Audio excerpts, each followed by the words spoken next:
Bonjour fidèles internautes, sans plus tarder, allons dans Josué chapitre 24, versets 13 à 15, et lire au nom de l'Éternel. Je vous ai donné un pays que vous n'aviez pas cultivé, des villes que vous n'aviez pas construites, et que vous habitez, des vignes et des oliviers que vous n'aviez pas plantés, et qui vous servent de nourriture. Maintenant craignez l'Éternel et servez-le avec intégrité et fidélité. Faites disparaître les dieux que vos ancêtres servaient de l'autre côté de l'Euphrate et en Égypte et servez l'Éternel. Mais si vous ne trouvez pas bon de servir l'Éternel, choisissez aujourd'hui qui vous voulez servir, soit les dieux que vos ancêtres servaient de l'autre côté de l'Euphrate, soit les dieux des Amoréens dans le pays desquels vous habitez. Quant à ma famille et moi, nous servirons l'Éternel. Amen. Ici, c'est la parole de Dieu. Josué avait été choisi comme successeur de Moïse pour diriger le peuple de Dieu. Et également, il rappelle aussi les bontés que l'Éternel a manifestées envers son peuple Israël lors du discours qu'il tient devant tout Israël.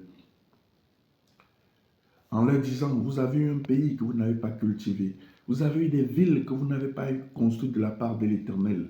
Et vous avez également eu des vignes et des oliviers que vous n'avez pas cultivés pour qu'ils vous servent de nourriture. Ça, c'est la bonté de l'Éternel. L'Éternel leur a donné ces choses gratuitement parce qu'ils sont ses enfants. Et il va aussi le faire pour chacun de nous parce que nous sommes ses enfants. Dans un premier temps, dans un second temps, voici ce qu'il relève. Il invite le peuple à craindre l'Éternel, à ne pas faire de la même manière que leurs ancêtres qui servaient de l'autre côté de l'Euphrate et en Égypte des dieux, d'autres dieux. Et il les demande, soit les dieux des Amoréens aussi qu'ils servaient. Il leur demande de se tourner de toutes ces choses pour servir le véritable Dieu. Nous pouvons voir que Josué ici était dans un environnement, un entourage hostile.